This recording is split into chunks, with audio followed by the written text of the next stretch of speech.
My people, what up, though? We back with another episode of All Black Men Need Therapy. My name is Chief. I'm Bell. And I'm Prentice. Why? Okay, I was distracted. I was on my phone just now, so that's why. No, not you, not you, Prentice. No, you good, brother. Why we needed 30 seconds? Yeah, I didn't wonder why I fucking said 25. What's been happening was when I hit record, I'll start the intro and then I'll hit record, and the intro is like it's only 9 seconds, so it's like at 7 seconds when the recording actually starts happening. So I gave a 30-second countdown, and then I hit record at like 15 seconds, and then it only recorded like the 10-second countdown. The people will only see like 10-second countdown. All right, and then I'm gonna hold you to it. When I go to watch this and it's 30 seconds, I'm gonna delete the video. It's gonna be a problem. Nah, so we good. Let me do it. You are more than welcome to run the StreamYard, Bell. Nope. I don't think y'all give me enough. I feel like I need some credit because it's a lot. Hey, y'all be sure to give this man. Are you doing a lot? No, I'm doing a lot. It's a lot. But is it a lot or are you doing a lot? Those are two different things. I'm doing a lot because it's a lot. We appreciate all you do, okay, Michael. You do. Chief Next week it's on you. Oh my God! Because I don't feel appreciated. I don't feel appreciated. Okay, D13. Yeah, then tomorrow I gotta go and I gotta download the joint to the computer, then upload the joint to YouTube and to Buzzsprout, put the captions, put the hashtags and all that good stuff. Y'all can do that. No, that's why Prentice got to give us his dates for July so we can just record in person and we ain't got to do that. It still got to be uploaded. Yeah, but Mookie does that. Mookie, he does not do that. He does not do what? He doesn't upload. Mookie hasn't done it because he hasn't been there the last time. When the video comes back, it still has to be. We get the video back. Somebody still has to upload it to YouTube, upload it to Buzzsprout, put the caption, do all the other good stuff. Who does that? You want to do it? Because you can't. This shit sounds like yeah. No. I did that one time. Yeah, I'm good. No, you're right. Anywho, check in, yo. They already got 2 minutes of bullshit. Check in, Pete. What's the actually Bell? You first. Check in since you don't like my operation. You right, man. My bad. No disrespect. Check in. I'm on vacation tomorrow. Literally on the first thing smoking, going to Martha's Vineyard tomorrow till Friday. So looking forward to that for the 4th. There was something else I want to add on my check-in, but I can't remember. That's some traveling. So it's like an hour. Well, to the actual ferry, it's an hour from here. And then the ferry is 45 minutes to the island. So you leave out of Cape Cod and then you take a ferry to the island. So it's not bad. We started going in 2012, me and the fellas, for this basketball tournament. Shout out to Battles in the Bluff and Connective Inc. That's why we were initially going. And then I stopped going. We won the chip for the basketball tournament 4 years in a row. We lost our 5th year. And then 2019, I stopped going. All right, it was my last time going. And then obviously COVID came. And last year I bought the family, and then we just made it a tradition to just go every year for the 4th. So we'll be out there. It's a good time, man. It's a good time. Oak Bluffs is a lot of Black wealth, a lot of people. Like you'll be at dinner or at lunch and might bump into Spike Lee. You know what I'm saying? Like it's a real dope space. Like prior to coming there, I didn't know the history of Oaks Bluff or Martha's Vineyard or anything like that. So you remember the movie The Inkwell, P? Yep. That was shot in Oaks Bluff. So it's dope. So yeah, I'm going there tomorrow. My tenant is out. I'm in the process of rehabbing the crib. nothing needs to be done necessarily, but I'm just doing some updating, new kitchen, getting the floors refinished. Little caulk and paint, as OG say, caulk and paint, make it what it ain't. So get that done. I have to get my yard cleaned out. Tore my ass up for that. But yeah, dropping a lot of money in the next 4 weeks to get this house ready for August 1st. But it'll be worth it. I've owned that house for 17 years, and it's like the first like real update I'm doing to it outside of like doing the bathroom. I did a bathroom, I did a roof. Well, I guess I put siding on it too, but interior wise, it's like the first major update. So that's all I got. P, what up though? How you feeling? Shit, man, a lot better than last Monday. Last Monday I am very happy to be tired and cold in the rim and the bins, man. And so, remember I told you our Mercedes was trying to charge me $2,000 for a tire and a rim. Oh yeah, what happened? So like 3 days ago, I reached out to one of the homies and she put me up. Wait, he's muted. Hold on. Prentice, you just got muted. Yeah, I don't know.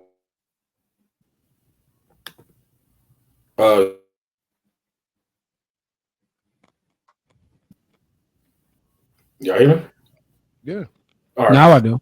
Yeah. I pulled up to one of our homies recommended me to the spot in San Jose, which ain't too far from where I live. And they do like rim and tire repair and shit, bro. They was, instead of me paying $2,000, they welded the hole shut. I found a new tire at a used tire spot for $100, and all I had to pay was $300 to get it fixed on Wednesday, man. So that shit worked. Those didn't have run flats? Have what? Run flat tires. I'm sure they did, because I had to drive a cool little minute after it exploded to get off the freeway. So I'm sure it did. With the damage done to that tire though, run flat ain't saving that joint. No. Yeah. I was asking because it probably didn't have run flats, because you can't replace a tire without a run flat. And I think with run flats, and somebody listening, correct me if I'm wrong, I think with run flats, when you lose one, you got to replace all of them. Oh shit! That's not happening.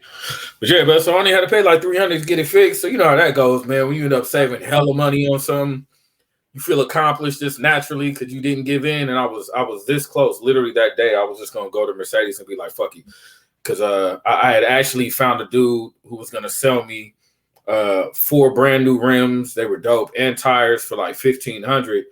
So I met up with him, and he apparently has a warehouse of rims, and he works with a tire shop. But the tire shop was fucking up people's cars while I was there. Like, people were getting their tires online and coming back 20 minutes later, and I was like, "Yo, I'm not feeling this." So I ended up. It may not be a bad investment to grab them shits in general, though. Like, right. What are they stock? What are they stock? 16s or 18s? You said what? They're 20s. 20s for 15? That's a damn good. Rims and tires? Yeah. I mean, I'm saying just to have them. You know what I'm saying? Yeah. Like, just to have them. Like, not that you would have that shop put them on, but have them in your back pocket. It's a good deal, but I mean, with other things we got moving and shaking right now, $1,500 on rims and tires. If I ain't got to spend it, I'm not trying to spend it. You know what I mean? I hear you. So I got that taken care of, man.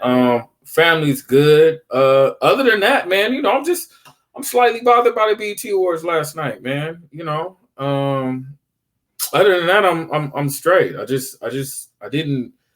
It bothered me, man. The BET Awards really bothered me last night. I didn't like the record. On that, because I saw your post, but I didn't watch the BET Awards. I saw Childish Gambino's monologue about having more Grammys than Will Smith, but having the same amount of BET Awards as Sam Smith. Yeah, that was funny.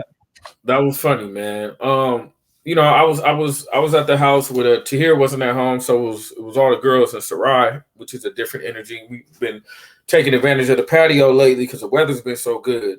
We were all outside watching the BET Awards, man, and it got to a point where I couldn't let Anaya watch it no more because it was so much ass and titties on the stage the whole time. You know what I mean? Like that's all it was. And I think coupled with Usher giving a very powerful speech that was muted, the majority of it, it really just had me asking questions about how far this agenda goes with us as far as Black culture and how much we're being exploited.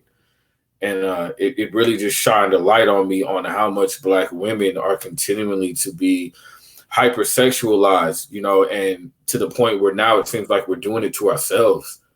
You know what I mean? Like, granted, BET isn't Black owned, which I think is the overall message, which says that we need things that we own to make sure that we're represented in the way that we as a majority care about being represented. But it really just shed a light on how hypersexualized Black women are. You know what I mean? Like, they didn't have any issues with showing all these women bending over, shaking their ass and titties and all that. But, when Usher had something really, I think, pertinent to say to Black men, Black fathers, and Black America, we weren't privy to that. And so did you know in real time you weren't privy to it? You said what? Did you know in real time that you weren't privy to it? Well, I think a lot of the speculation was when it was happening. I was on the internet. A lot of people were, saying dumb shit like he's probably talking about Diddy right now, but he had cursed in the beginning. Oh, it literally was muted. Like the whole thing was like you could see his mouth moving, but you couldn't hear audio. Literally muted. And he talked for about 7 minutes, bro. You know what I mean? He cursed in the beginning, but that wasn't nothing you couldn't bleep. But I heard it today, this morning. Somebody in the audience had filmed and recorded it. And, he spoke on Black fatherhood. He spoke on perseverance. He spoke on being a Black man in America. He spoke on standing up for our children. He spoke on the adversity, the things that he's faced and the challenges. I mean, it was all things that, would be really valuable to hear. And it was such a stark contrast to everything else that they showed on stage. And I couldn't help but think to myself, like, I wonder how all the Black women who are responsible for the success of this show, who do have a certain level of integrity, who have fought so hard to, get where they're at, feel about the imagery they're putting out of Black women at the BET Awards. So it just got me to thinking and just really disappointed in them for, how far down we've dropped, essentially, the representation, to the point my daughter can't watch it. It's like, something's wrong with that to me. Do you think it's a product of do you think they've always been over sexualized, and because you're now older you recognize it more, or do you think it's something that it's been glorified more as of late? I think it's a combination of both. I think the first thing I thought was like if I thought with my dick I would have been super stimulated and pleased last night. You know what I'm saying? Like if I led arguably could have in your 20s. You know what I'm saying? Right. Exactly. Yeah. Right. But what I do notice now is that I feel like what it seems to me is that it's more so us allowing ourselves to do this to us. Right. I think they've done a great job. Would either one of you gentlemen care to see it? I just found it online. I mean, you can add it if you want. Well, I mean, it's up to you. You don't want to make the topic tonight. But yeah, I think it's getting older, but I think it's getting worse. Well, I mean, maybe we should. Yeah, maybe we should just play it, Chief, if you have it. Bang, bang, bang. Let me see if this will work. That's Prentice. Here we go. Can we hear it? We can't hear it. Oh, that went well. You probably got to change the audio. Yeah, you probably got to change the audio on your So scratch that. We canceling the didn't work. Sorry, I gotta download it, and I ain't got time.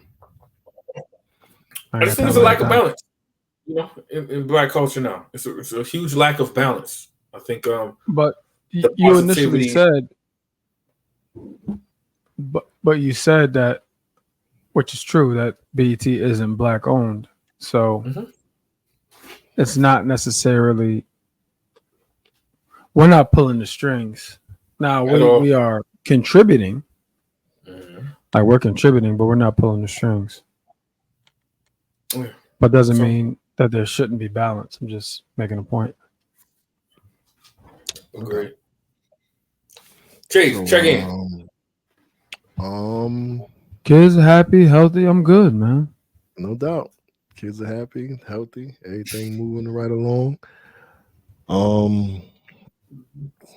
Took on another task that I probably shouldn't have, but my man I work with runs the a football organization and asked me to kind of like help out. So I've been helping him out on Mondays. That's cool. Team. But I think he's trying to drag me into them. I'm like, no, I can't do it. Like, no. Because you haven't coached in a while, right?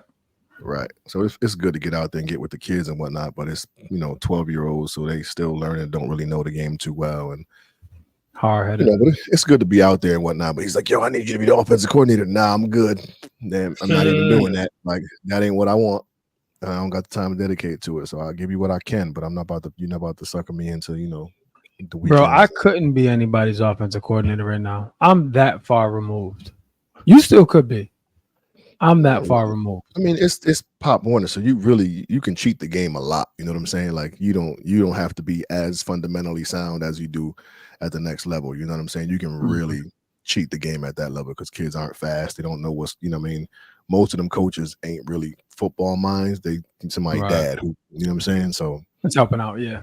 Yeah, you can get away. You can get away I could with be a running back coach at the collegiate level, I think, right now. Yes, it'll all come right back to you, bro. Yeah, I don't know. We'll see. Well, we won't see because I don't want no part of coaching. Yeah, because that ain't happening. No, we're not doing that. But outside of that, man, everything really is good. I got a couple things going on with that. With the acceptance into the recording academy, I got a little extra, can we talk about that? Extra jam or motivation, man. So you know what I'm saying? That so kind of cool. Shut the back up. So for those who don't know, Chief have just been recently accepted into the recording academy, and there's now a voting member. Is that how that works? Yes, sir. So I'm officially the minority because of the three of us. I'm the only one who's not in the academy. So I'm gonna put you on. That's all right, Bill. I'm gonna put you as a ghostwriter on the album. You're gonna win a Grammy too, cuz. Goddamn right. Yeah. So do it. I saw shout out to J Rose. I saw she got it accepted into the academy as well. Yep. Shout out to yeah, so outside of that, man, with that acceptance, it just kind of it recharged the battery a little bit because I was kind of going through the motions with the project and whatnot. I spoke to my homie today about publishing a book. It's not really a book, but it's just my poems in a book, like some actual binding. So what happened is I had a gig on Friday, killed that joint, but I had my chapbooks, and like when I pulled it out the bag to give it to dude, he was like, I thought it was a book. And I'm like, nigga, it is a book, you know what I'm saying? But I ain't like that. I ain't like the way I felt. Yeah. What is this? Yeah, so I'm gonna get some nicely bound books and just to have them, maybe, I don't know, 15, 20 poems in there, just a collection of stuff, and just still call it a chat book, but like have it, stepping your shit up. That's all. But I think that's a great idea. But you know me, I think I have a plan. Because here's what I know about you, right? Here's what I know about you. Your ego was hit by that comment from dude. So it's like, all right, I'm gonna show you. You can mess around and spend thousands of dollars and just have them shit sitting in the trunk. You know what I'm saying? So that's why I had the conversation today, because it's like, if I'm gonna create a book, I'm like, I don't need no ISBN number. Like, I just want a book to put it out. Just so when I go to my shows, I can have a nice, presentations half the bad, blah, blah. He's like, no, if you're gonna make a book, make it, put it for purchase. Like, put an ISBN number on it, get it out there, and it is what it is. And I'm like, all right, bet. So, you know what I'm saying? I took the pictures on Friday for the album cover, and the joint. Did you? I'll tell you. You didn't show me the cover. No, I haven't created it yet. So I don't know if you can see in your head, but I'm calling the album Poetic Therapy, right? And what I see is I'm laying like on the therapist couch, and I'm talking to the therapist, and then there's a desk behind the both of them, and I'm writing on the desk, but I'm the therapist, the patient, and the poet in the back. You know what I'm saying? See, that's y'all some creative motherfuckers, man. So Yeah, some creative motherfuckers. I'm just hoping it comes together in my head. I still don't think what we did is going to come out the way I envision it to be. So where are you going to shoot it? It's just pictures. I took the pictures already in the office. Oh, true. So we'll see how it goes, man. But either way, I need Prentice on my promotional team, though. You know what I'm saying? Boom, you already know I got you. I'm not going for it this year, so I got you. You gotta want to follow. So y'all get y'all new suits ready, because you know what I'm saying? We back at in that bitch. We back in that bitch. Yo, that'd be. It sucks that you're not going for Prentice, but it would be kind of dope to have gone there twice with both of y'all. You know what I'm saying? Or once with each of you. You know what I'm saying? Like that would be dope. And then again, I'm the odd man out. P, I gotta get my shit together. There is something I want to talk to you about, and we'll talk about that later. We're supposed to talk about it at the last episode, but I was watching. I had sent somebody, because one of my favorite episodes of ours is that Black Men Talking About Love with Obi on it. I thought that was a really dope conversation. But in the beginning of that, in your check-in, P, you said a bunch of shit, and I want you to go back and listen to it. You said a bunch of shit that hasn't happened, and I'm angry with you. Okay. You was talking about you had opened up to searching for your Black therapist and connecting, and you had a meeting. You talked about real estate licenses. It was something else. I'm like, this nigga ain't do none of that. Like, you need to stop, double check that episode and let us know what's going on with them things, man. Because I feel like you lying to your friends, and I don't like that. Nah, I always tell you, man. I tell people, it don't matter what you say to me. It matter what you say to yourself. You know what I'm saying? Like, right, I mean, that's the real No, let me finish. That's the real conversation. And what I was gonna say, to your point, Chief, I think, again, I listen to every episode. I don't really go back and listen unless somebody says something and I gotta go check something. But I listen to every episode, and it is a good reminder. It is a good reminder. Like when I listen to the episode few days after it drops, then I'm fresh for this episode. And that's why I can like follow up on certain things. You know what I'm saying? Like Prentice, when you were with Idalia in New Britain, you were supposed to be going to find a therapist. You know what I'm saying? Like that's what you said. You called Sarai or text Sarai and something, and was like, I'm gonna make it happen. So there's no follow up there. You know, or let me take that back. You didn't publicly follow up about that, like so. And then I ain't do shit since then. So all I'm saying is it's a good reminder. It's a reminder for all of us, like when we declare things. You know what I mean? No, it definitely is. I think we should. I don't know if we got the time to. Maybe we get somebody to go back and like just pull, because there's a bunch. Remember how many times have we said, "Oh, it's another episode right there. We should talk about that in the future." Like they need to go back and listen to it and write down all the joints and give us. Yo, AI could probably tell us every time we said that. Like you can probably put the videos in AI and they can pull it out. Yeah, I'm not doing if that. I had to guess. Get somebody else. I mean, it's honestly not that hard from what I understand. I haven't dealt with AI, but anyway, we're damn near 30 minutes in and we ain't start talking about nothing yet. So listen, everybody who taps in with our episode know how we get down. So here we are. But what I want to tap in with, I didn't title it, but I got a bunch of different names I can give it. But I want y'all to watch this video. I'm gonna take some notes because I was listening to it earlier. I'm like, yo, there's a bunch of different ways you could look at this and try to defend this brother. But I sent y'all the video on I already saw it. And right. But I'm gonna, if the people haven't seen it, I'm gonna let them see it, and I want y'all to, assess it, and let's give it your breakdown of it real quick. So here we go. Your boy. Should I say our boy? Ain't our shit, that's my motherfucking son. World Star. That's my motherfucking. You don't got no business. Hey, barbershop. I told you that. I told you that shit. I told you that shit. I told you that shit. I told you that shit. It's your first time. Hey, let me go ahead, call his mama real quick, and we gonna get to the bottom of it. All right, you go ahead and you do that. And she better say the right shit, because if she don't, I'm about to get the swinging in this. On God. Yeah, whatever. Yeah, whatever. I'm trying to poke you, man. Yo. Hey, that's not answering the phone, huh? Hey, that's probably what I thought ass. Hey, bro. Man. Like I told you. Hey, get him out your son. That's not your motherfucking son. That's my motherfucking son. This shit want to be Russell Wilson so motherfucking bad. This shit want to be Russell Wilson so bad. Well, you don't even got a Sierra. Hey, bro, you doing too damn. Hey, bro. Need all this little plate. Hey, she said I answered the phone. Hey, bro, all right. I'm really showing you. You're doing too damn. Yeah, all right. Oh, out here. Hey, Like I said, watch your motherfucking son. I ain't your motherfucking son. Hold on. Hey, Keisha. Keisha. Hey, Keisha. Hey, she up in here trying to take Sean with him.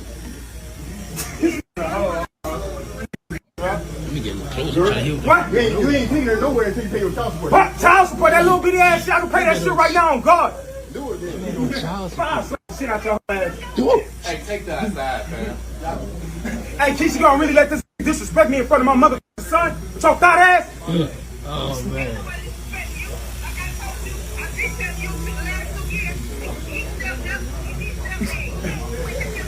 Hey, call that. Hey, I'm getting my motherfucking son. We going. Hey, Mike, I appreciate you, but I need my son. I need my son. Hey, let's wrap this shit up. I need my motherfucking son, man. I'm out this. Give me my motherfucking son. Hey, don't kill my son no more. I'm gonna slap the shit out your ass. Yeah, all right. Yeah, Come on, like him, man. yeah, all right. Let's go. All right.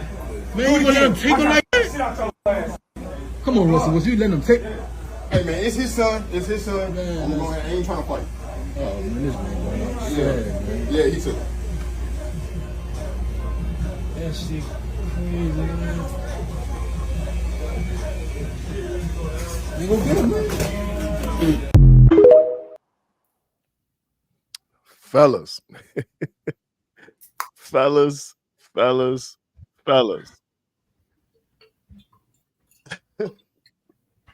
All right. I got so many thoughts on that, but I'm gonna start with just give me your general thoughts of it. Give me your general thoughts, Bell. What's going through your mind after watching it, and like thoroughly paying attention to it, like though. What's your thought process? Well, one, I've never been a stepfather. You know what I'm saying? So I don't know if I could totally relate. Like I've never been a stepfather. But I've been a father, and there was a time where Brianna's mom was dating, but I don't have a son. I didn't have a son at the time. I feel like it's immaturity, it's ego, it's ignorance. Because at the end of the day, it's like this. My thought is, the situation aside, my thought is this.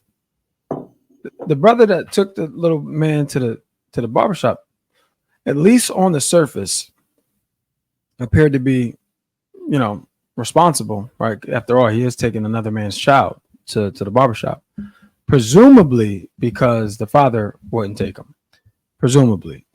So from that regard, you got to respect it. But I think, like we talked about last episode, inadequacies. You know what I'm saying? Like, I think that the biological father saw where he was dropping the ball and saw another man doing it and instantly got triggered. So I think that was all ego. And then the fact that you're not even paying child support and then you want to try to take your child, like, that's a slippery slope. But at the end of the day, it's like you in the barbershop to get a haircut or whatever. Or maybe somebody told you that they down here with your son. But it's like, if you're going to turn up, right, turn up when it matter. Like, turn up, like, with your payments, turn up with your presence. Don't turn up because it's a crowd and now you look a certain type of way. And you're doing a lot of barking. You know what I'm saying? Like, I wouldn't have had that resolve, period. Now, I wouldn't have done nothing in front of Lil Man. Because at the end of the day, if I'm taking your son to the barbershop, I know who you are. You know what I'm saying? Like, I know who you are literally and figuratively. Like, I know you're his father, and I know what type of person you are. So I already know. Like, you're doing a lot of that talking because you don't really want to turn up. So I would invite you outside to have that conversation. And then and see how he responded without an audience.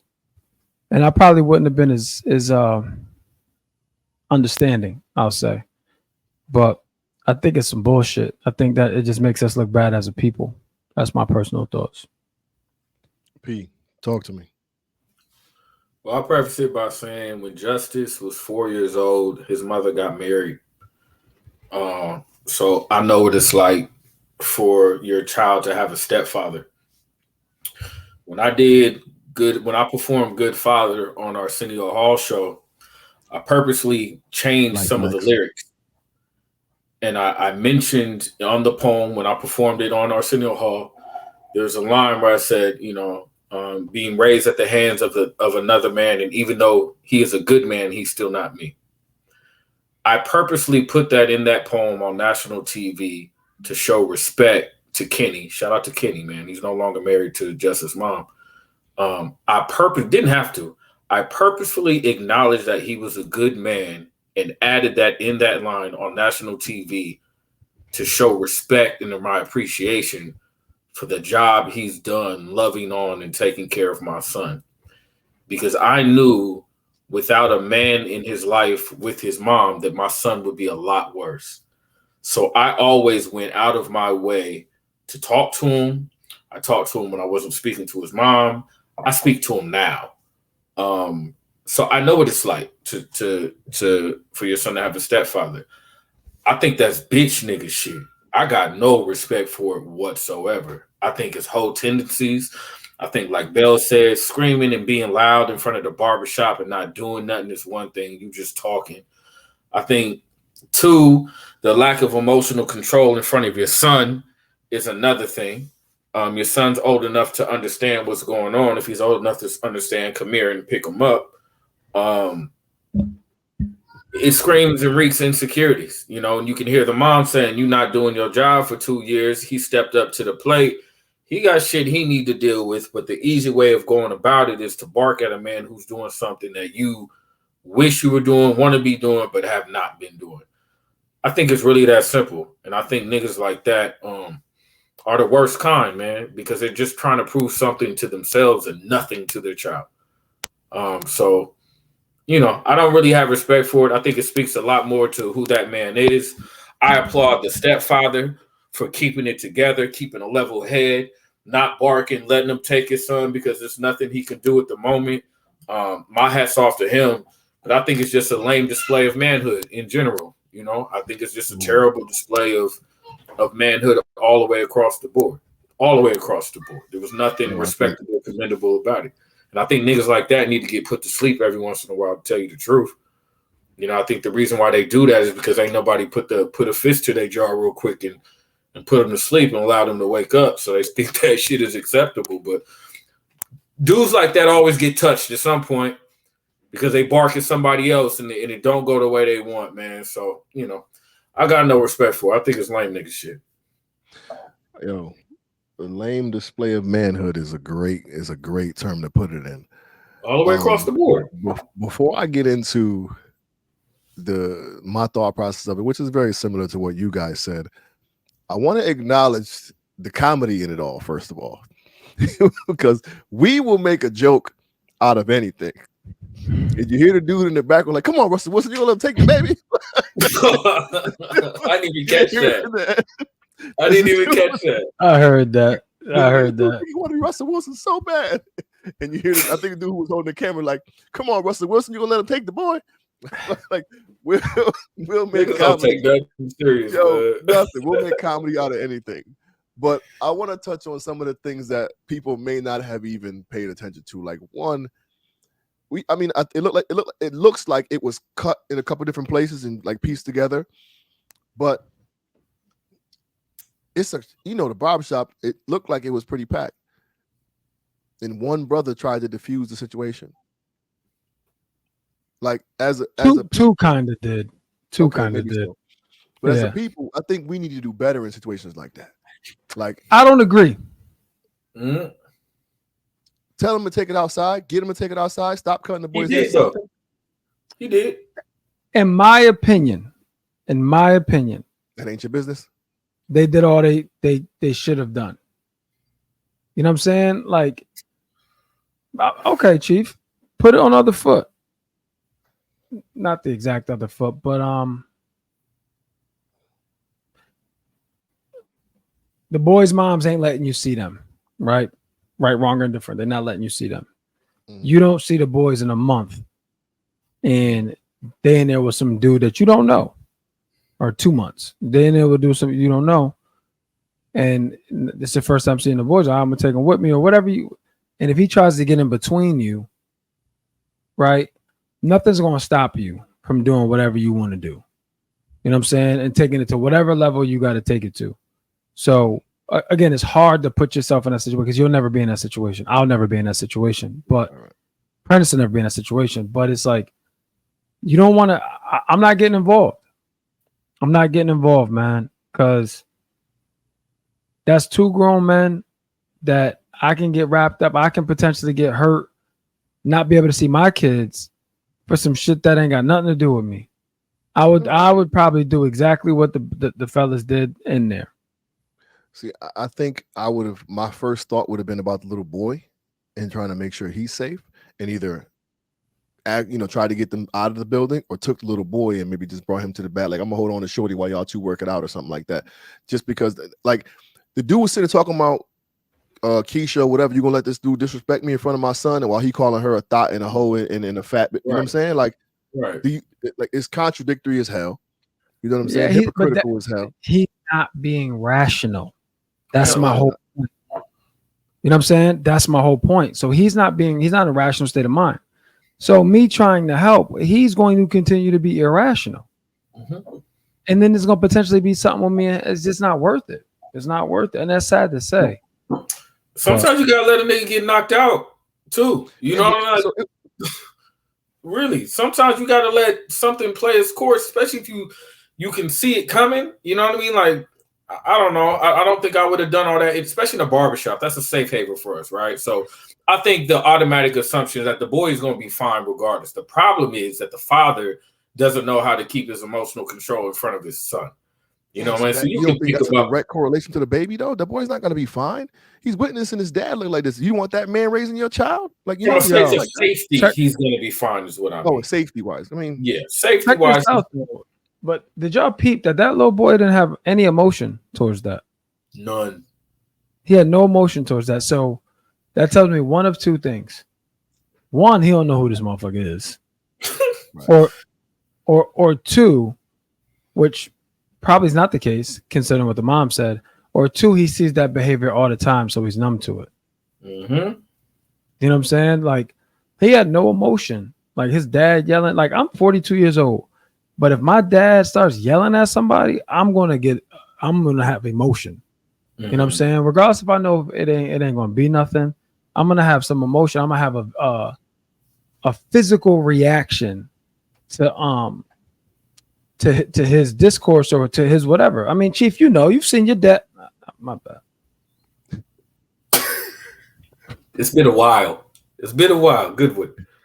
That's probably like the second time in 24 that we talked about the fact that you ain't seen your dad. We doing good. Good job, man. Oh man, no, I got on one episode you wasn't on. He wasn't on. I want to be like, First of all, bitch, fuck you. I seen my daddy. like, watch your mouth. Oh man. Oh man, this cat got jokes, man. But yo, I mean, I blame it on the margarita I drank while I was on. Yo, if anybody know old boy, the dad, tell him to holler at us, yo. Tell him to don't come do to that. Don't holler at us. Listen, tell Russell Wilson to holler at us. We don't want to talk to the biological father.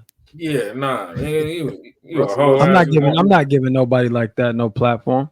Nah. Like, no, and you know, like, ratings go sky high, cuz.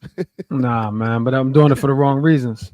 Nah, that's the same cat that gets kicked out of the club and then barks at the security as he's walking to his car. Right. You know what I'm saying? Causing a show for the people in line. Yeah, you a security. And he didn't even pay for the haircut. Like, that's another thing that pissed me off. Walking around with bald fists. Nigga, you ain't gonna swing. I pay that shit right now. Money was way too close too. Like, so you commended the Russell Wilson for being respectful and trying to get out of there without any tension, but money's on his face. First of all, money needs no, I didn't commend. You swear on God, you're supposed to steal off on it. You know what I'm saying? Like, he threatened to hit him twice. You ain't gonna threaten me. Like, I think Russell Wilson handled it the most mature way he could, ego aside. I don't know that I would have the resolve to do that. I don't think he's right. I don't think he's wrong. Yeah, money leaning on his shoulder, cussing in his ear. No, he got in his face twice. I had to push him out. Like my reflex response is to put my hands around your throat. Like that's my I can't do anything about that. Like you get that close to me in a threatening manner, I can't control what happens at that point. Yeah. That's a reflex response. You know what I'm saying? What was the nigga from Street Fighter? Tiger uppercut. Yo, it's like, but then it's like, quick one. And it's like, and I know my thought is the biological father knows who the Russell Wilson is and knows he can get away with that to some degree. Yep. You know what I'm saying? Like he knows he can get away with that to some degree. He's probably in the biological father's mind a square, right? But the square is actually doing what he's supposed to be doing to help raise your child, you ignorant bastard. You know what I'm saying? So in any regard, gentlemen, people who find themselves, if you find yourself in a situation that's relative, I mean, not relative, that is very hostile, even though it may not be the way you would typically do it, there is a level of restraint that we are capable of that can keep everybody safe. Mm-hmm. Like a bit, like money. Russell Wilson, I'm sitting here thinking about, like, I'd have probably stole on dude the second time he ran up on me like that. You know what I'm saying? I probably wouldn't have got that close in the first place. Mm-hmm. You know what I'm saying? But like, I'd definitely probably stole on him. But it's like, it's commendable to have that level of restraint and to, you know, walk out of there unscathed. And he said it like, yeah, I ain't trying to fight, man. You know what I'm saying? And it made sense, but the money was just too close for my liking. So yeah, here's the foul thing. Like, people probably frying them in the comments. Like, right. I mean, social media is awful, bro. We can get. I would love to talk about that too. About just, you know, people in the comments are unbelievable. Like, you know what though, the other thing I think we may not be given to, you know, there's one thing about the restraint, but also we've all come across. Well, I don't know. We all have. You know, even me with my temper, I've come across some people who were too lame for me to put my hands on them, even when it was warranted. You know what I'm saying? Like, yeah. I'm looking at your energy and your behavior, and I'm not about to fuck up anything I got going on just to put my hands on you because you're that lame. And dude strikes me as one of those people. Like, if you notice too, like the Russell Wilson, he wasn't in no defensive mode. He never raised his hands at any point. He never seemed to feel threatened, even though dude was right in his face doing all that barking. And there's some people you come across, you know what I'm saying? Like, you too lame for me to even entertain any act of violence or anything that's going to put me in a negative situation. You know, if that's anything, I'm going to touch you some other time. You know what I mean? Anything, I'm going to get back in a time where it's more conducive to what I got going on. Your kid ain't here. And you know what I'm saying? I can do what I need to do. But I think he's that caliber lame. You know what I mean? It's like, bro, you just looking to get put to sleep, and I ain't gonna be the one to do it to you. Not right now. So to Bell's point, maybe that Russell Wilson knew who the baby daddy was and knew he was all bark and wasn't really like that, so he just kind of played it cool. You know? Well, yeah, it could have went both ways. You know what I'm saying? Like, we can see it. Like, right. And he was laughing at this nigga. She probably fucking another nigga right now. Like, oh, you're trying to hurt my feelings. All right. Yeah, it's like he wanted a stage. You know what I'm saying? Mm-hmm. Like, he wanted a stage to perform. He thought he was y'all. You know what I'm saying? Like, he thought he was performing, and I'm not entertaining that, man. I'm not. But then he hit him with the I can pay that little weak ass child support like I pay that right now. Well, why the fuck you ain't been paying it then? Well, and dude said we'll do it. Right. Dude, do it. And then he was like, I'm gonna slap shit out you or something like that. Like, yeah, that's exactly what he said. That's the equivalent to you owe me some bread and me calling you for the bread, and you like, man, you mad about me about this little bread? Oh, it's little bread, then give me my little bread back. You know what I'm saying? I'll slap the shit at you right now. I saw that, fellas, and it really got him under my skin, because I obviously as a you know, a good dad, shit like that is bothersome, and you can clearly see that money was triggered. And I think the lesson in it all is kind of like, I don't even know if he's mature. We can't even be like, yo, buddy, like tough guy, like sit down in the mirror and recognize your shortcomings and address those before you try to address a man who's doing right by your kids. So I would tell you, I had this whole like conversation planned in my head for the new boyfriend, for the new dude in my kid's mom's life. And it was this intimidating yet respectable conversation. Like, you know what I'm saying? Like, you got kids? Yeah. Okay, well, so you know how I feel about mine. That type of party. Until I saw this video on YouTube.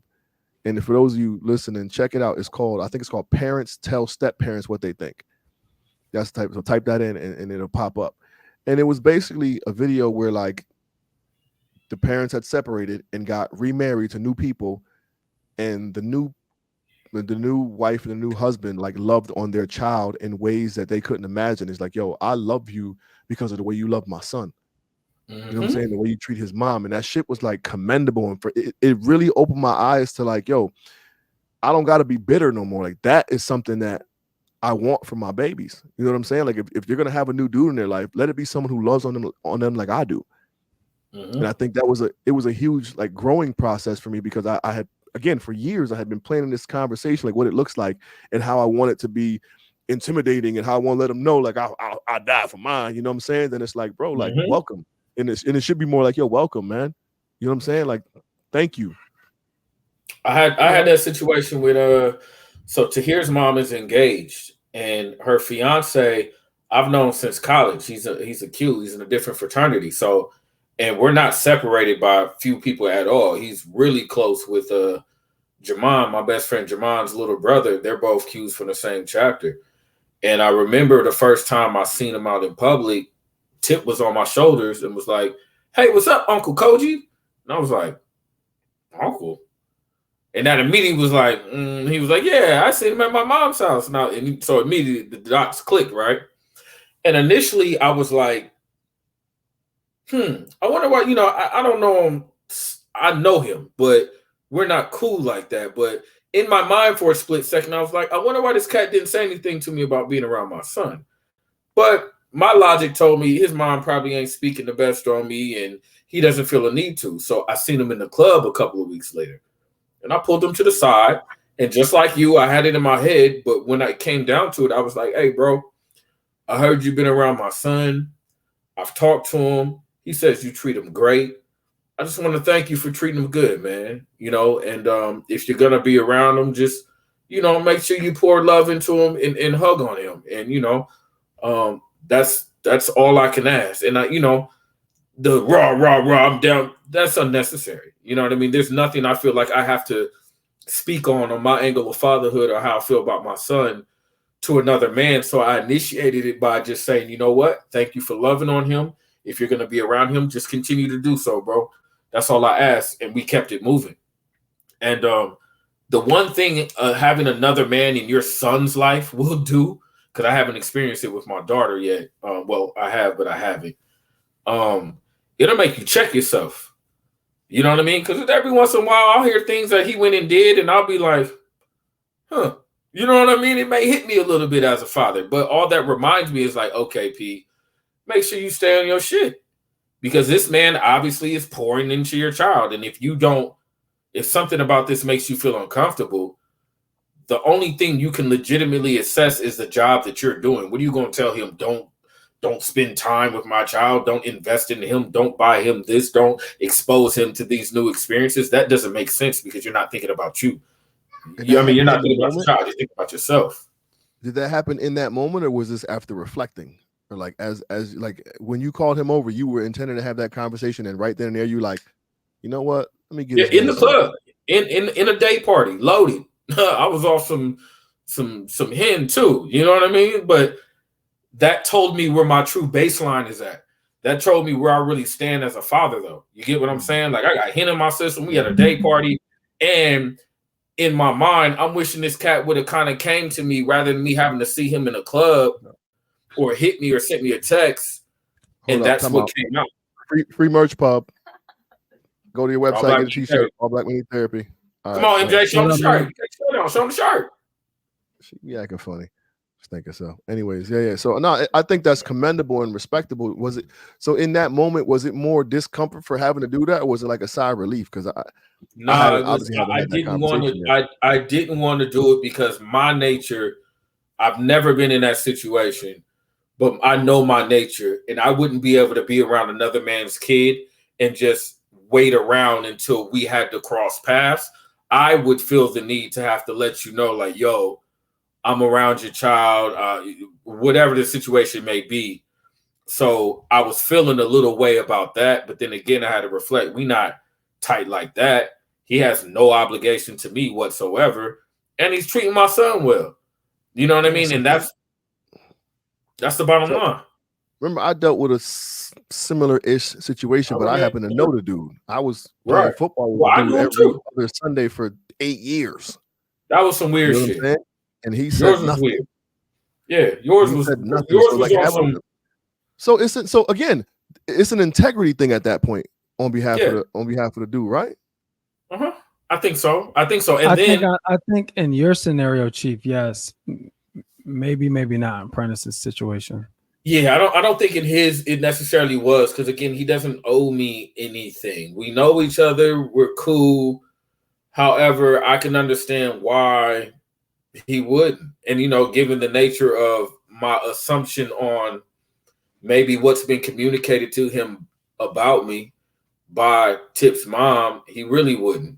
You know what I mean? So I think that plays a part too. I think how the mother handles that whole introduction thing. Like I had to reach out to Kenny, the Justice's former stepfather, because his mom wasn't even trying to introduce me to him.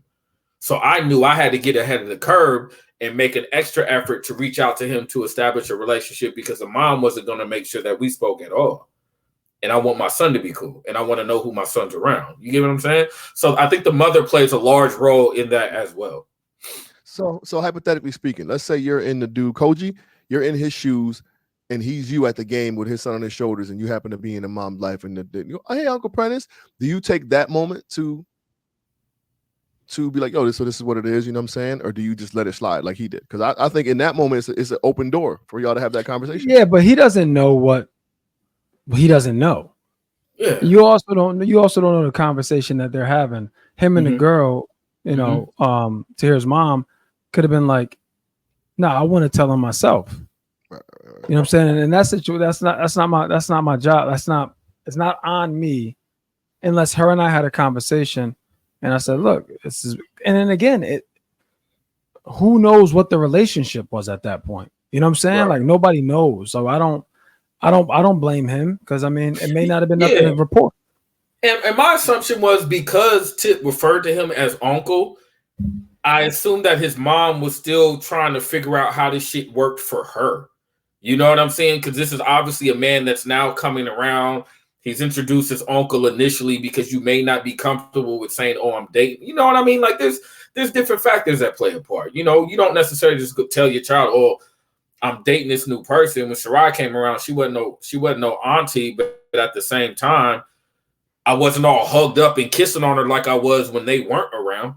You know what I mean? The relationship was a lot more friendly when they were around initially. So you got to consider different dynamics beyond your own feelings when it comes to other people being in your child's life. You know what I mean? I think at the end of the day.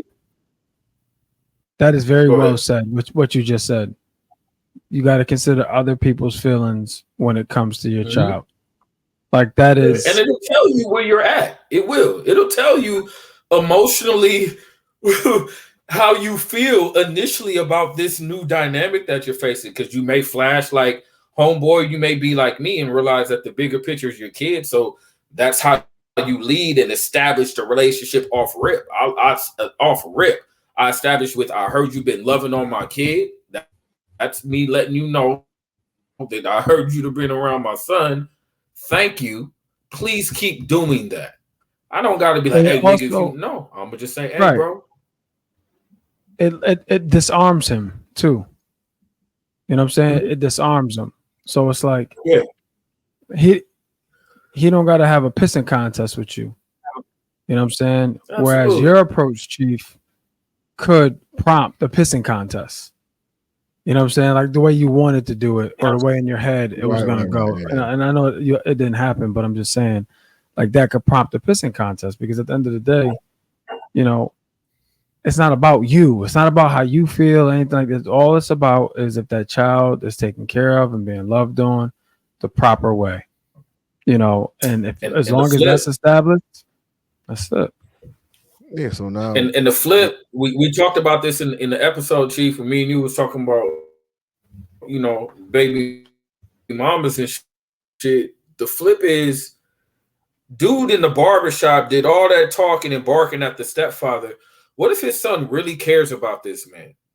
And what if he remembers that energy that you gave this man, that he grows to love, admire, and respect, and starts looking at you differently because he feels like the energy that you gave this man in his life wasn't warranted, and he cares about this guy, and you're not treating this guy well. Let me ask you this.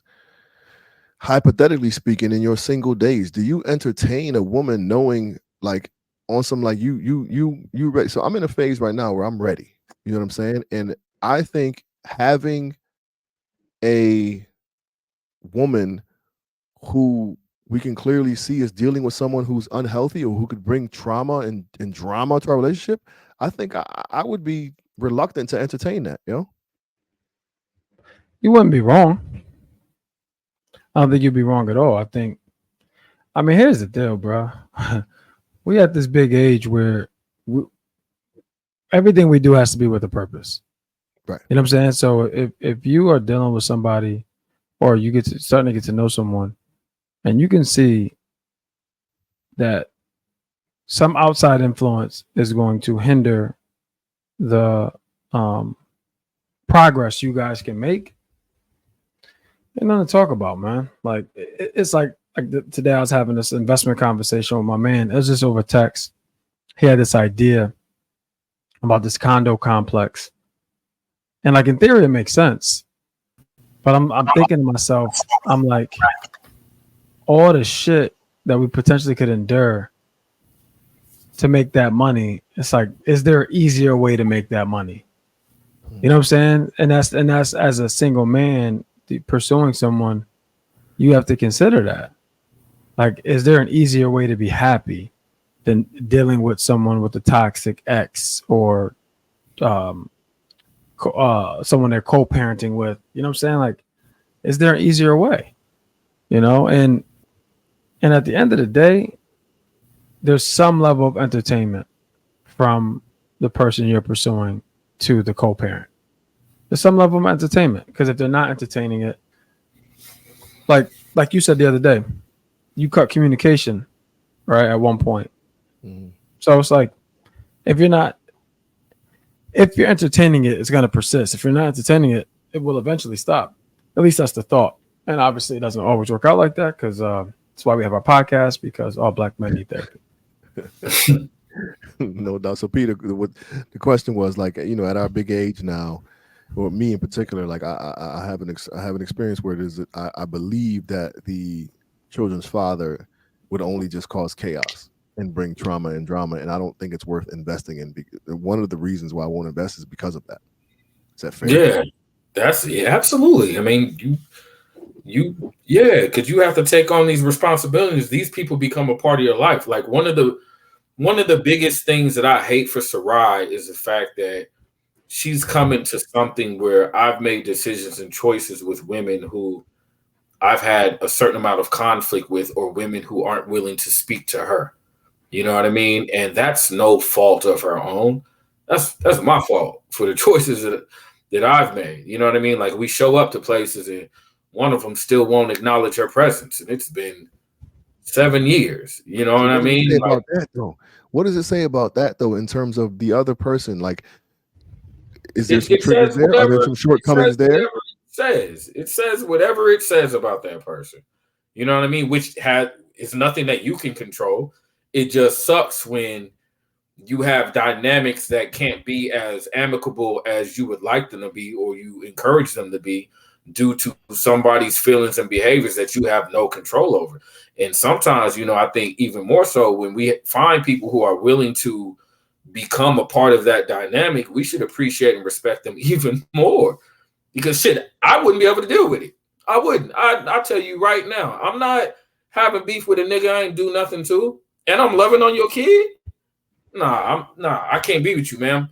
I can't. And I think you're great, you're wonderful, but I don't have beef in my regular life. You know what I'm saying? I damn sure ain't gonna come into a relationship and have a problem with a nigga that I don't know, did nothing to, and I treat your child with respect. That's not gonna work for me. So, you know, yeah, I think it's fair as fuck. You're right. Wait, hold on, Chief. What's your thoughts on what he just said? In particular, what do you mean? Like, basically him taking the high road, Prentice. I think it's if I'm in his shoes, I think you're kind of like almost forced into the high road, because what you do now is what you're doing now would be forcing a relationship with two people or with a person and someone they care not for. It's not on Prentice to help this other person mature to be able to respect the role his wife plays in their relationship. No, I'm not talking about that. I'm talking about him taking a high road with relationships as it pertains to his children's step parents, basically. Like, what I'm saying is, how do you think how do you think that conversation will go now? It's oh, there's somebody new. I'd love to meet him. Yo, man, you know, do what you do. I appreciate you for stepping in. This is what my kids' favorite stuffs are. Like blah blah blah blah blah. Like, you know, if you ever need anything as it pertains to them, let me know. Like, it's real welcoming and it's open arms and it's encouraging to do the right thing by my shorties. It's not and that was prompted from that video you saw for the most part. Yes. And Ben, when I tell you, it completely shifted my perspective, and I look at it completely different now, because I was going into it with this bravado, like, yo, don't fuck with my kids, but you know what I'm saying? Like, you better love. Like, it was a different. I mean, not directly like that, but it was really like one of those, like, yeah, but that was the intention. Yeah, you know what I'm saying? Like it would have been implied. Yeah, exactly. And it was just like, but after watching that video, and the video make you tear up a little bit if you got any type of, you know what I mean, empathy within you. You know what I'm saying? And it's kind of like, it was like, yo, like, this is what I would want more than having to be like, yo, let me do right by him or his dad's gonna be upset. It's kind of like you walk into this being who you are and loving on kids. Like, for me, it's easy because I'm so good with children. I love kids. So to have a woman with children, it's like I treat them like my own off the rip. And part of why she would be in love with me is how I love on her children. You know what I'm saying? Yeah. And that would make it easy. I think that would be ideal. And then think about it like this. Everything you just said in terms of how you would love on this woman's children, and then you finally meet the father and he comes in with all his bravado. You know what I'm saying? And it's like, motherfucker, like, I'm not the problem. Like, you don't need to be talking to me like that. You know what I'm saying? Like, that can almost instantly create tension. Where it's like, in that moment, Bell, I think I really do, like, almost like I see who this nigga is, and I'm just like, yo, all right, cool. Let me just get Shorty out the way and we could talk. Like, I'd be more concerned about getting the child out of the way, and then we can have. And then what he would say is, "Don't you tell my kids where to go. I'm their goddamn daddy." I'm like, you know what? You're right. You know what? You're right. Well, do me a favor. Back up a little bit. That's what I bet. Yeah, you're right, but back up a little bit. No, but the thing is, what I'm saying, Chief. Well, all I'm saying is, and you didn't need me to say this because you already came to the conclusion. What I'm saying is, that bravado approach could potentially cause more harm than good. Yes. You know what I'm saying? Always will. When will ever cause more good than harm? You know? Mine wasn't that shit like, I slap shit out you on God. That wasn't No, but you wanted to impose your machismo. And again, it wasn't like in my head, it was very subtle, but it was like undertone of test me if you think I'm playing type shit. So what I want you to do next time when you find a new therapist, since your therapist ghosted your punk ass. Yeah, I got a new number. Shout out to Mikey Pierce, man. Mikey put me on to his therapist. I've been meaning to reach out to 22. Yeah. Nice. So one of our listeners, Pete, sent me. Oh, you remember Mikey? You know, Mike the Warden. Therapist number, like, you know what I'm saying? Like, yo, reach out to her. She good at it. If she got a cancel, she'll let you know in advance, blah, blah, blah, blah. Yo, if any black female therapists who watch our podcast, hit me up, Chief at ABMNT. I need. There's a couple of them that's in our DM. We got to go back. I want somebody who want to work with me. How about that? That's why I get ghosted by a therapist, but that's I got good insurance, and she was exponentially complimentary to me. Like she sounded like she liked the vibe, and then just like she got. I mean, she might have just been busy, but 3 weeks She's in a like, row was enough. It's not you, it's me. Yeah. I just lost my complete train of thought. Oh, that's what I was gonna say. It's not open for discussion. I don't want to get into it right now. But when you meet with your therapist, I want you to ask her, why is it so important for you to have your presence felt or your bravado felt? That's what I want you to ask her. I don't think it is. I think in that moment, that was my mindset, bro. It happens. It happens a lot, though. Like you want to assert yourself. I can give you an example if you like. I know why. Why? So before you go, but why? But you had to have that conversation, like Bell. Like, why you always want to fight a nigga? Like, I've never had that on me. So fair. Here's what I will say. So when we spoke at the youth facility in Mass, we got word that there was some issues there, and you were like, now we need to go in there and let them know they better respect us. I'm paraphrasing. And I'm like, nah, let's just go do our thing. Like we'll earn their respect just by being who we are. You know what I'm saying? But your initial thought was, we need to go there and let them know we're not playing. You know what I'm saying? That was your initial done thought. In a way where it's like intimidating. That's done like this is the standard here. See, but this is my point, right? Whereas you wanted to make sure that was apparent. Where I'm like, nah, it's going to. Our vibe will receive that. And another moment where when you were talking to the young boy who was doing the most of the talking in the front, you were kind of like, it was like kind of like a bully tactic a little bit, like, and I should have mentioned it at the time, but it wasn't that big of a deal. But like you kept talking to him and you got close and you're like, well, I just said this and you didn't do that, and I'm like, man, why are you coming at little man like that? But it was more of you trying to show. Here's a very simple way to say it: showing them who's boss. Like you do that, and again, it's not detrimental. It's not anything that is going to derail your life. I just noticed it. That's all. Just like Mac noticed why you always talking about fighting. He brought it to my attention, and I'm like, you know what? That's fair. I can see that. So what I see in you is I can give you another example. This is a long time ago, but I'm just showing you signs. When we owned the barbershop together, your first comment when we hired barbers was like, verbatim, like, I want these niggas to fear us so they tighten up when we walk in. And we're like, bro, chill out. Like, we don't need that. You know what I'm saying? What happened? But see, it's not. It was about respecting the boss and fucking doing the job we hired you to do. You ever hear the saying, people don't care about how much you know until they know how much you care? Of course. Okay, that's what I'm saying. So in each scenario, it was like, I'm leading with this. Where what I'm saying is, you will receive that once people get a chance to feel you. You see what I'm saying? That's the difference. And I hear you, and that's something I'm going to look into. But even in that essence of having the bravado shine, I've never, like, I guess, feared somebody off the ledge or like overshine somebody with it. Like the respect came in general. Like it came. But naturally. you don't know that. Like, you can't sit here and say that that's a fact. I can't, but no one's ever expressed that to me. And why aren't they expressing it? Too much or too aggressive or anything like that. But why aren't they expressing it? Or why? What's a potential reason as to why they wouldn't express it? If you're scared, say you're scared. See, but this is what I'm saying. People they'll be too scared to say something. And I'm not, again, I don't want to make this about you because I don't want.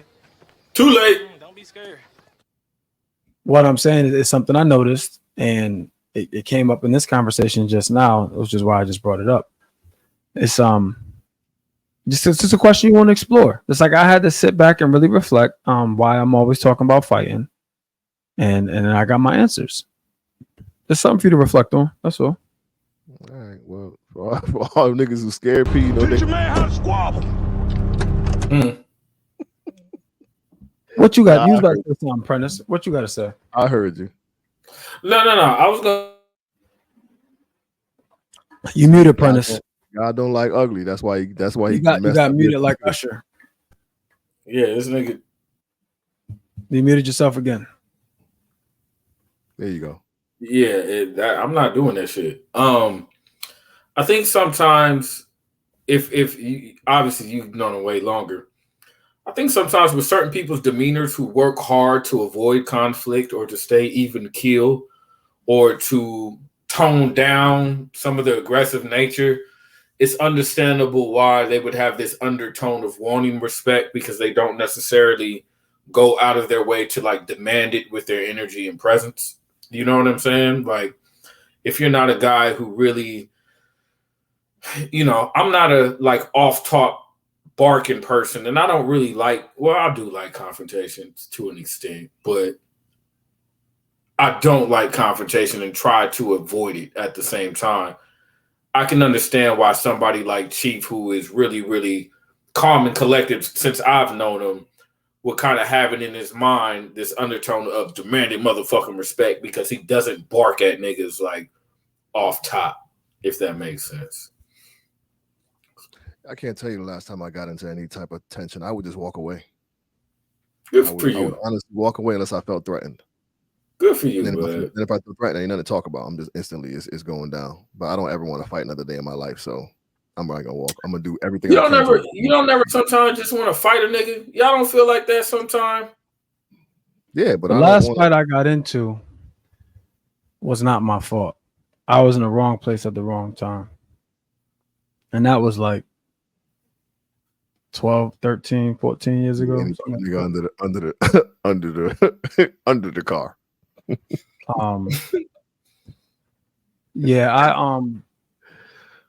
Yeah, that was a whole Anywho, we had 112. It's a wrap.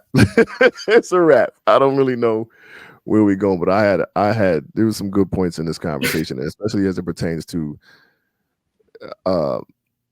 digging into your patience and restraint and then being triggered because of your own insecurities or shortcomings. Like, all of that comes into play. So let's wrap it up with a final thought, P. Your kids are always watching. Remember that. Your kids are always watching, and at the end of the day, you are creating a history book for them. And there are some pages you are not going to be able to erase ever. There's some behavior that you're going to have, certain things that you're going to do that are going to be forever embedded in their mind. And it's up to you what those images are. So you can either create these memorable pages that consist of a bad temper, you cursing, because that's what I feel a lot with my dad. Like, all my memories with my dad are, you know, like things that aren't positive. You know what I mean? None of them are positive. You know, it's lack of emotional control and behavioral issues. And in my 40s, that's what I think of. And there's nothing he can do to erase it, even if he was to be totally different now. So, you know, just remember that your kids are always watching, man. And if you struggle with your behavior and what they see versus what you want them to see, then, you know, you got some work to do and handle that shit. Bellhead, final thought. Yo, shout out to my sister-in-law, Tanya. Yo, we're going on the ferry tomorrow, and she's supposed to meet us tonight, but they just got jammed up. She's gonna meet us at the ferry. So she's texting me right now. She said, high-speed ferry or traditional? I said, we take the high-speed one. She said, oh, okay, I can't remember what the difference was. My response was, nigga, speed.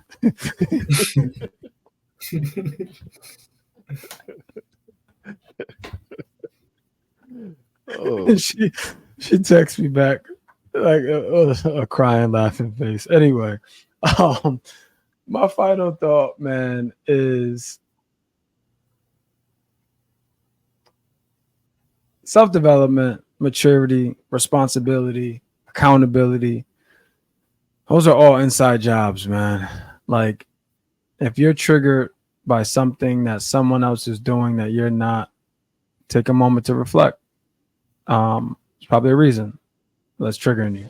Because, I find myself, and this is a true story, when I'm not on my shit, when I'm not like self-developing in some capacity, whether it's, reading heavy, posting on LinkedIn heavy, working out, meditating, I find myself speeding through motivational stuff on LinkedIn, on Instagram. Like, if it's a motivational, I just speed right through that shit. I'm like, man, I ain't trying to hear that shit right now. You know what I'm saying? Because I don't want to be reminded of what I'm not doing right now. You know what I'm saying? And I think that was what was happening in that instance in the barbershop. But self-awareness is key, man. And hey, it may take some time to get there, but I just, paint the picture of the person you want to be, man, and just do your best to walk in it, walk in purpose. So, that work is an inside job. That's my final thought. I'm gonna give it a kind of piggybacking off of what you said, Bell. So when I see those inspirational quotes, man, I tend to watch them a couple of times and really apply it to myself. I think we need to do a better job of listening to our people when they tell you they see certain things. Like, I heard what you said tonight, and even though in my efforts to give you a little bit of pushback, I am going to take it into consideration and really process the shit, because the self-development is real. And if you're sincere about it, then you have to take these gems that you hear that you don't really like about yourself, or that you may be uncomfortable with or don't want to believe is true, and give them some thought and really put some time into it and see if there's some validity behind it, and use that information to make yourself a better person. I would implore anybody who or two look at the last time they were upset and examine what triggered them. See if you can identify your triggers, because the dude who came in, or the dad who came in the barbershop barking, clearly doesn't understand why he's barking. He needs to sit back and do some soul searching and go, damn, I'm upset because I'm shortcoming. I see another man doing what I'm supposed to be doing, and that shit is hurtful. I can imagine what it looks like to watch another man raise your child when you were very, very capable of doing so. No, you couldn't. You couldn't imagine that. Right. I can't. Right. So, anybody see Russell, or know who that Russell Wilson is, tell them to holler at us, man. I'd love to have a conversation with old boy. And we don't mean no disrespect by calling you Russell Wilson, good brother. That was just you in the video, how you were referred, and you know what I'm saying? Yeah. Word. Outside of that, yeah, that's what I got. So the mirror is your friend, y'all. So, y'all, that's been another episode. If you have any questions, comments, complaints, or concerns, you can hit us up on all social media outlets at All Black Men Need Therapy. You see our own usernames under our screen or in the episode. What was I gonna say? We are on all social media outlets at All Black Men Need Therapy. We have a voice line. It is a 410-6160. Is that right? 860-410-6160. Sound right to me. Hit us up, shoot us a text message. We get back to you. One of us try to answer the line. That's all we got, man. Hit the website, abmnt.com, for merch. There's some new stuff coming out August 24th. Put it in your calendars. August 24th. We live and in person in Manchester, Connecticut. More details coming live soon. and in person and more. August 24th in Manchester, Connecticut. We'll give the details coming soon. Put it on your calendar. If you can make it, we would love to see you in person. It's going to be dope. We're doing some things. We got some things for you. It's going to be powerful. We'll get back to the details. But speaking of that, you brothers didn't hit me back on my email that I put out there. But we'll talk about that in a minute. Per usual, do us all a favor and hug a black man today. Do it. And tomorrow.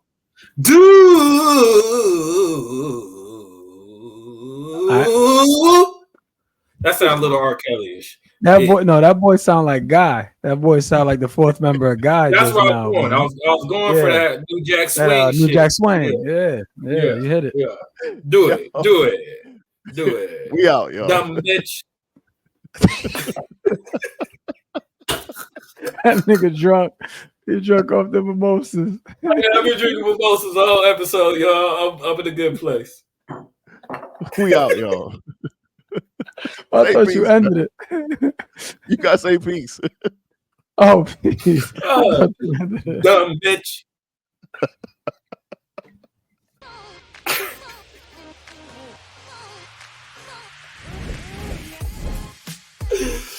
Hey, did you end that shit yet?